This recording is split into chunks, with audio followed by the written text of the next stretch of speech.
Today we're making an absolute favorite of Italian cuisine. I'm talking about juicy, tender, delicious Italian meatballs. In my opinion, a good meatball is as easy to get right as it is to get wrong. And I'll show you the easiest way to get it very right. And by the way, these meatballs freeze very well. I usually make a bigger batch and freeze most of them to use later. So I'll also show you how I do that. And while I'm at it, I'll show you what I think is the absolute best way to heat them back up when it's time to eat. I'll keep this intro short and sweet because now it's meatball time.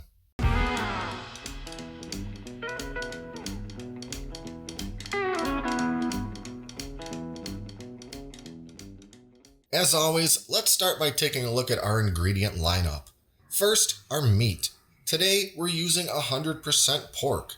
You can absolutely mix this with other meats, and many meatballs are made with a 50-50 combination of pork and beef, lamb, or venison. When I've got venison on hand, I would definitely use it for meatballs. Otherwise, I like using all pork.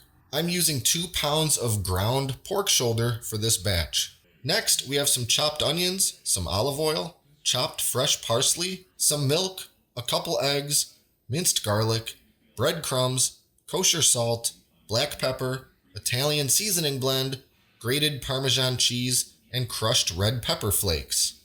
The first thing I'll do is mix the milk and breadcrumbs together and let that soak for a few minutes. In the meantime, I'm going to heat up some olive oil in a skillet and saute my onions until they're nice and soft. Next, I'm going to get a great big bowl and start mixing everything together. The pork, the milk and breadcrumb mix, parsley, garlic, Parmesan cheese, eggs, the sauteed onions, and all the seasonings. I need to mix it all up very thoroughly, and there's no better tool for this than my own 2 hands. Once it's all mixed together very well, I need to let it rest and cool for a while. So I'll wrap it up tightly with plastic wrap and put it in the fridge for at least 1 hour. And now it's time to start forming the meatballs. I like a pretty good sized meatball, so I'm going about 1.5 inches in diameter. I'll just gently form and shape each ball by hand, taking care not to overwork them too much. I can get pretty much exactly 20 meatballs out of a batch this size.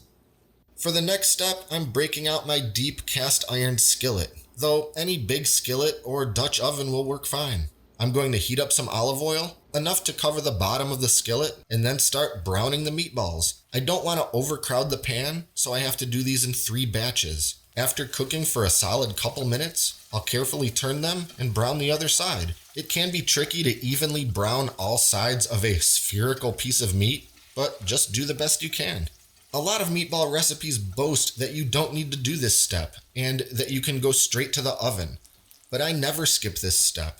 I want to sear a light crust on these meatballs because it adds flavor and helps keep in those delicious juices. Once the meatballs are all browned, they're going directly into a 400-degree oven. 15 minutes is perfect for my oven. Just make sure the internal meatball temperature is at least 165 degrees Fahrenheit. At this point, they're ready to eat or prepare them for freezing. I plan on freezing this whole batch, and the first thing I need to do is let them cool to about room temperature. And once cooled, I'm going to flash freeze them. That is, lay them all out on a parchment-lined baking sheet and stick them in the freezer for a while until they harden up. Somewhere between 90 minutes and 2 hours is usually plenty. Then I'm packaging them up for deep freeze. I use my vacuum seal bags for this. You can use Ziploc bags, but I do recommend double bagging those to prevent freezer burn. I'm packaging these up in servings of 5 meatballs, which is more than enough for a single meal. Then I'm sealing up the bags with my FoodSaver, and they're ready for the freezer. Now, I could end the video here, but what would be the fun in that? It's only fair to show my favorite way to reheat and prepare these meatballs when I want to eat some. They could be microwaved or reheated in the oven, but the absolute best is to warm them up in a bath of beautiful marinara sauce, used store-bought or homemade. For this video, I'm making my quote signature marinara. So I'll freeze these meatballs for a few days until they're completely rock solid, and we'll pick the video back up then. Okay, here's my super tasty marinara sauce. First, we start by sauteing finely chopped onion and minced garlic in some olive oil.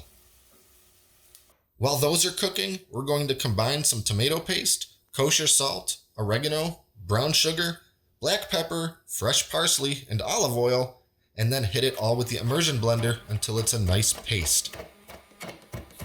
Once those onions are good and soft, we're adding a splash of dry red wine. Let that cook and reduce for a couple minutes, and then another splash of red wine.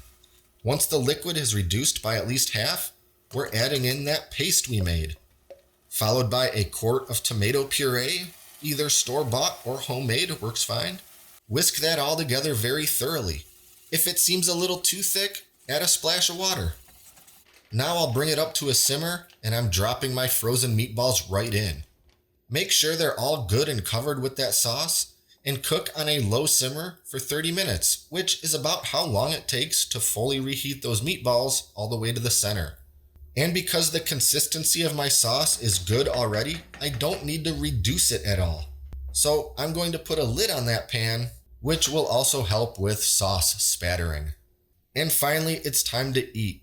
Serve with pasta, on a hoagie, or as a standalone dish. Spoon a little extra sauce over top, and then finish with some fresh grated Parmesan and a little more fresh parsley. Whether you use all pork or some combination of meats, do yourself a favor and make these meatballs using this recipe and this process. Even after freezing, these delicious, tender, juicy meatballs will rival even the finest Italian cuisine. And check out the video description for the full meatball recipe, as well as the recipe for my marinara sauce. And as always, be sure to like and subscribe to stay up to date with all our latest stuff, including future food videos.